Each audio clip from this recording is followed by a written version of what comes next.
네, 2023년 5월 15일 이정훈입니다. 동북아에서 큰 국제 정치가 펼쳐지고 있습니다. 윤석열 대통령이 미국을 방문한 것서 주목을 끈 것도 흥미로웠지만 지금 중국하고 러시아의 움직임 그리고 앞으로 있을 북한의 움직임도 상당히 주목됩니다. 왜 그러느냐? 러시아가 블라디보스톡이라고 하는 곳 아시죠? 거기 항구가 있습니다. 저는 그곳에 한 너댓 번 가봤습니다. 그 항구를 중국이 사용할 수 있도록 허가를 했습니다. 왜? 중국의 도움을 받으려고. 이러한 러시아의 조치는 북한을 자극할 것이고 대한민국을 자극하시고 그로 인해서 동북아에서는 상당히 복잡한 국제정치가 벌어질 겁니다. 동아 중국의 언론들은 오늘입니다. 5월 15일 러시아의 블라디보스톡 항구를 중국의 길림성과 흑룡강성은 사용할 수 있다라고 보도했습니다. 우리가 동북삼성이란 말을 쉽게 쓰는데 그게 요녕성, 길림성, 흑룡강성이에요. 동북이라는 거는 베이징에서 봤을 때 동북입니다. 대한민국에서 봤을 때는 그냥 북쪽이지. 왜 자꾸 거기를 동북삼성으로 불러주지? 우리는 그냥 만주라 그러면 되죠. 이 3개성 중에서 요녕성은 서해 쪽으로 대련항도 있고 또 압록강 신의주 바로 가까운 데가 되면 영구항이라고도 있습니다. 동항이라는 데도 있고 그런 데를 통해서 바다로 물건을 빼낼 수 있는데 더 북쪽에 있는 흑룡강성 그 다음에 백두산을 끼고 있는 그 다음에 러시아랑 딱 붙어있는 길림성은 아예 항구가 없어요. 그들은 이 동해 쪽으로 갖고 오면 좋은데 사실은 중국과 러시아가 사이가 안 좋거든요. 또 북한으로 빼내면 좋습니다. 근데 북한하고 그게 잘 안 되고 있었어요.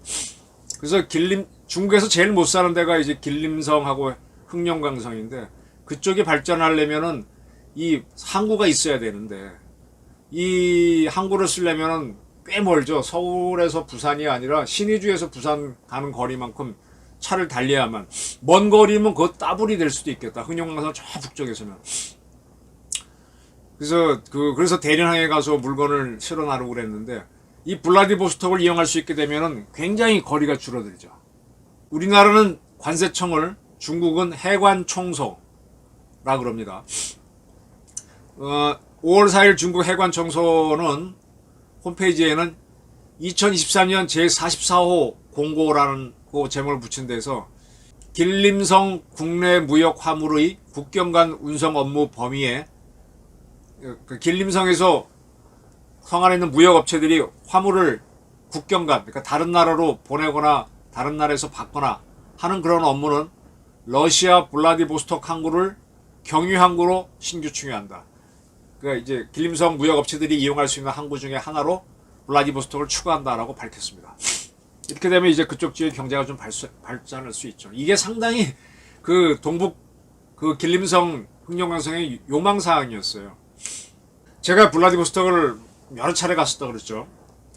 블라디보스톡은 제가 어떻게 보는가 하면은 우리나라에서 비교하면 목포 같은 데입니다. 목포 사람들은 좀 싫어할지 모르지만은 목포에서 돈을 좀 벌면은 많이 번 사람은 서울로 가고 좀 번 사람은 광주로 갑니다. 그래서 목포가 이상하게 잘 안 커요. 항구가. 인천 같은 데는 크죠. 뭐 군산도 잘 안 크곤 하긴 하지만 목포가 좀 특이합니다. 이 블라디보스톡에서 좀 성공한 업체가 있으면 저 모스크바로 가거나 저쪽으로 가버려요. 여기가 이상하게 잘 안 됩니다. 태평양을 바라보는 거의 유일한 러시아 항구인데도 잘 안 커요. 너무 멀어서 그런 것 같아요. 그래서 지금 러시아도 푸틴도 이쪽 지역을 발전시키기 위해서 굉장히 애를 썼는데 사실 이쪽을 이용하고 싶어 하는 거는 중국입니다. 중국은 원래 여기를 청나라 때는 자기 영토라고 했었는데 1858년 아이온 조약에 따라서 러시아한테 뺏겼습니다. 저는 그 흑룡강성 쪽에 수분항가 그쪽 갔을 때 그 박물관에 보니까 이 아이훈 조약 뭐 이렇게 해서 이쪽 지역 뺏긴 거에 대해서 되게 안타까워하는 중국 측 역사 자료를 많이 봤었는데 1858년이니까 지금부터 따지면 한 150년 전이죠. 70년 전이죠. 그러니까 이제 러시아는 이 항구를 중국한테 안 내주죠. 그러면서도 블라디보스톡을 발전시키려니까 어떻게 합니까? 가장 가까운 일본이 돈이 많으니까 일본을 끌고 들어오고 싶어 했는데 일본한테는 러일 전쟁에 져가지고 블라디보스톡 바로 건너편으로 가게 되면 사할린이란 큰 섬이 있는데 그 사할린에 반을 뚝 잘라서 일본한테 할양을 한 적이 있었잖아요.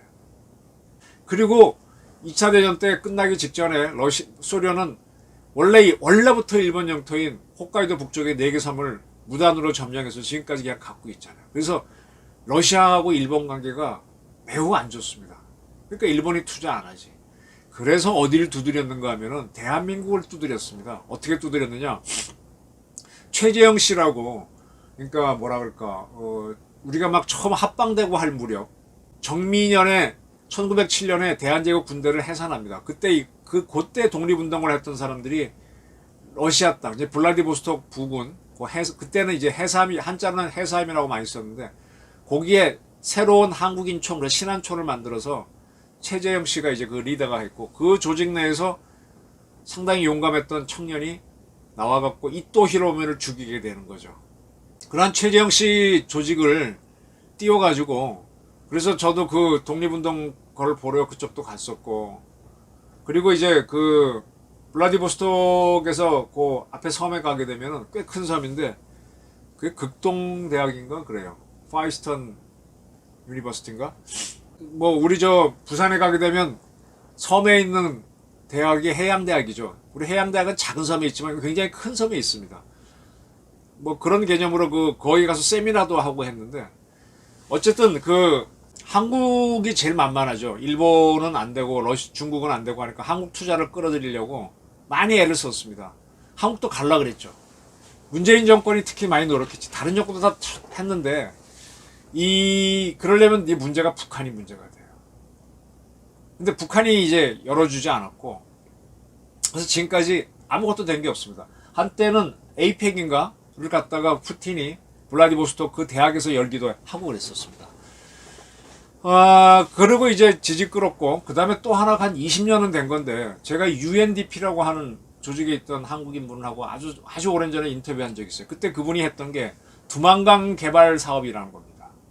그게 뭔가 하면 중국이 대한민국 동해로 항구를 나오고 싶은데 나올 방법이 없잖아요. 그래서 다 서해로 가서 대련해서 물건을 빼야 된단 말이다. 근데 러시아는 블라디보스톡 항구를 안 열어줘. 그러니까 그때 나온 게 뭔가 하면은 두만강 맨 하구에서 한 10km 정도를 러시아하고 북한이 맞닿아 있어요. 거기에 러시아 측 핫산이라는 기차역이 있고, 이쪽에 북한 쪽에는 무슨 역이 있더라? 거기 바로 그 앞까지 갔는데, 그 중국은 두만강 끝에 한 10km, 5km 남기고 더 이상 못 와요. 거기도 갔었어요. 거기 가게 되면 모택동인가 등소편 글도 있고 하는데, 거기 제가 달리기도 하고 그랬었거든요. 어떤 단체에 가서 한번 달리기 시합하셔서 제가 3등 달리기하는데 훈춘에서 더 남쪽 내려온 겁니다. 중국은 그때 조금만 더 나왔으면은 항구가 두만강 하구에 생기는데 못 가진 거죠. 그렇기 때문에 UNDP라는 국제개발기구가 이 두만강은 국제하천이잖아요. 북한하고 중국 사이에 흐르다가 맨 끝에는 중국이 빠지고 러시아하고 북한 사이에 흐르니까 요거를 공동 개발해서 어떤 수로로 쓰자는 거지. 이렇게 되면 아예 항구가 없는 몽고도 좀 이용할 수 있게 해서 같이 개발하자. 한참 중국하고 미국이 사이 좋을 때 얘기입니다. 그래서 UNDP가 그렇게 하면서 그때 북한의 개혁 개방을, 그때는 맞아 북한을 좋게 볼 때지. 핵 개발 나오기 전이니까. 막 나올 때니까. 그래서 북한의 블라디보스톡보다 더 좋은 항구가 나진항입니다. 블라디보스톡은 제가 겨울에도 가봤는데 겨울에는요 주변이 얼어요. 그래서 블라디보스톡 시내에서 이렇게 뜨거운 물을 약간 흘려보내갖고 좀 덜 얼게 하지만 좀 먼 데는 업니다. 굉장히 추워요. 근데 나진항은 잘 안 얼거든. 그 나진항을 쓰면 좋다 그래서 나진항을 개발하는 게 두만강 개발 사업의 핵심이었는데, 그게 왜 안 되는가 하면은 나진항을 쓰고자 하는 사람들이 개발을 하고 나진항까지 이어지는 도로도 니들이 개발해서 그 다음에 사용하고 돈을 달라는 겁니다.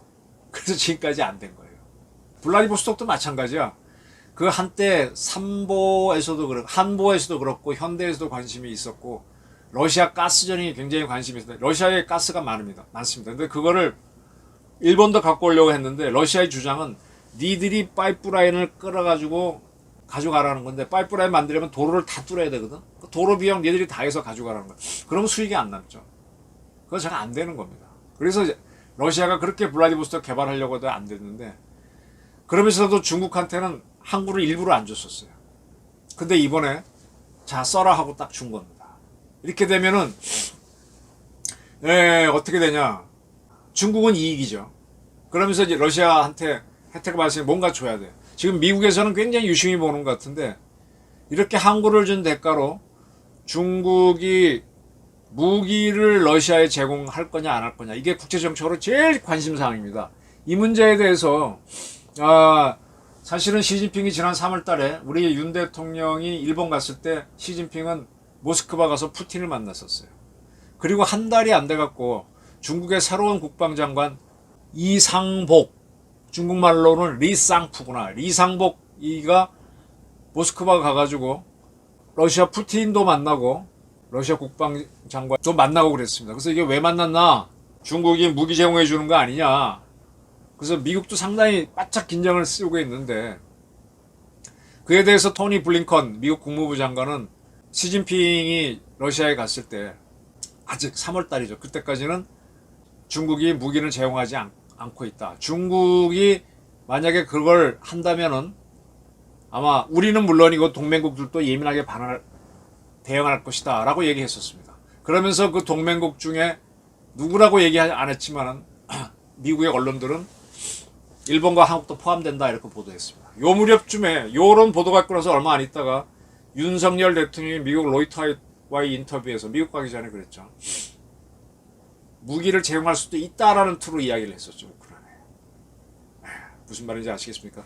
자, 지금 러시아는 뭐가 딸리니까 중국한테 블라디보스토크 항을 쓰게 했습니다. 그러면 중국은 러시아에 뭔가 무기를 줄 수 있게 되는 거죠. 그러면 현재까지 지금 궁금한 거는 북한도 러시아에 무기를 제공하느냐 이거였는데 북한이 제공했다면은 중국한테 블라디보스토크 항구를 안 주겠죠.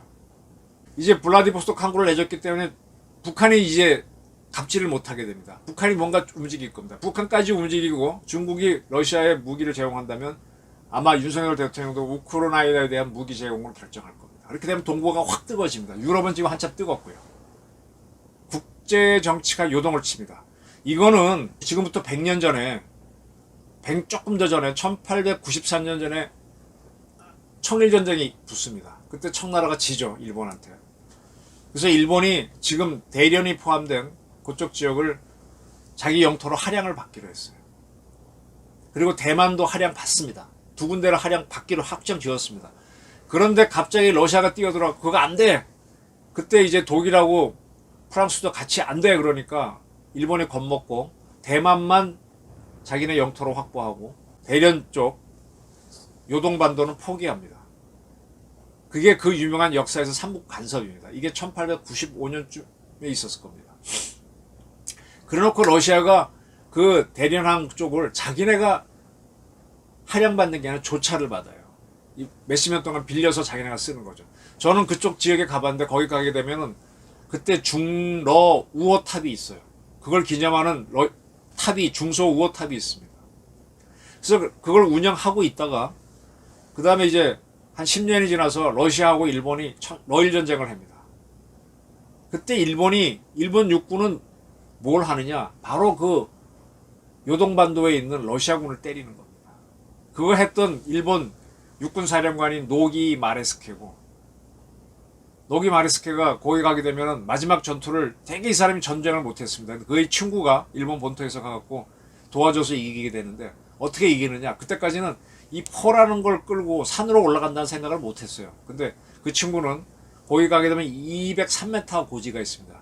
이영삼 고지인데 글로 포를 끌고 올라가고 해서 거기서 포를 러시아군 진지로 쏴가지고 함락시켰죠. 러시아군을 육군을 항복시키고 그 다음에 이제 러시아 해군이 로제스트벤스키가 발틱 함대를 모아갖고 수에즈 운하 통과를 하는데 영국이 딱 막아버리니까 남아프리카 공화국을 돌아갔고 쭉 해서 오죠. 오걸 그때 이제 일본에서는 노고 헤이하치로가 그걸 기다렸다가 우리 진해 항구에서 준비하고 있다가 기다렸다가 정찰하는 배들을 보내서 어디 오는지 그땐 레이더가 없으니까 드디어 온다는 걸 알고는 영국이 계속 알려주긴 했죠. 왜냐하면 남아프리카, 인도 다 그런 데가 자기 식민지니까 말레이시아도 그렇고 싱가포르 지나가는 데마다 여기 지나간다 알려주니까 날짜 계산해서 기다리고 있었죠. 그래서 이제 대마도에서 맞붙죠. 그 대마도 해전이라 그러는데 거기서 유명한 정자 전법, 영어로는 T자 전법을 써서 무너뜨리죠. 그리고 로제스트 벤스키를 해군의 사령관은 보통 패배하면은 자기가 이끌던 사령함하고 같이 침몰하면서 죽는데 이 친구는 잡혔어요. 그래갖고 그 도고 헤이아츠한테 항복을 합니다. 그때 항복 받았을 때 그 함정이 미카사라는 함정이에요. 일본은요 러시아로부터 노기는 육군 항복받고 그 다음에 도고는 로제스트 벤스키한테 해군으로 항복을 받습니다. 그래서 미카사함이 일본 그 요코스카가 우리를 얘기하면 해군 진해 같은 핵심한 군데 거기 가면 미카사함이 지금도 있습니다. 아주 자랑합니다. 러시아 대제국을 항복받았다. 그러면서 반대로 미국한테는 미주리 전함에서 2차 대전 때 항복을 하잖아요. 미군 미주리 함을 지금 저쪽에 자기 본토에서 굉장히 띄워놓고 자랑스러워하죠.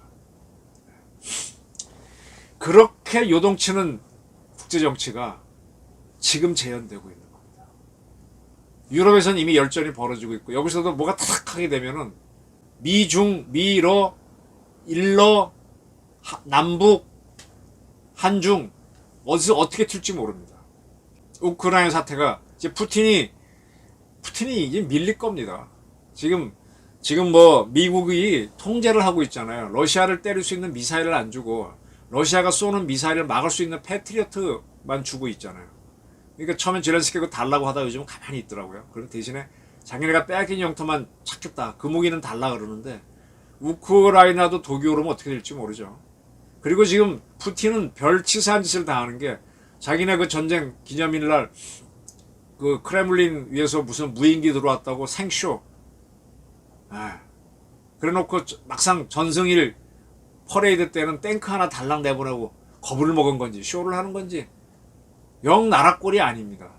어쨌든 러시아의 침공으로 세상은 춤을 추고 있고요. 그러나 러시아가 블라디보스톡을 항구로 써라 하고 중국에 줬습니다. 이러한 조치는 북한을 자극할 것이고 북한이 움직이면 우리도 움직이고 중국이 만약 대가로 무기를 준다면 우리도 우크라이나 무기를 줄 수밖에 없는 100년 전에는 이렇게 각 나라가 움직일 때 우리는 조선은 아무것도 안 하고 있다가 그대로 병합지로 병합 먹혀 들어갔는데 지금은 아닙니다. 지금은 세계의 A세 국가로 적극적으로 개입해서 국제정치를 타야 됩니다. 그리고 그걸 이용해서 통일의 기회도 잡아야 됩니다. 국제정치 정말 관심 있게 봐주시기 바랍니다. 경청해 주셔서 감사합니다.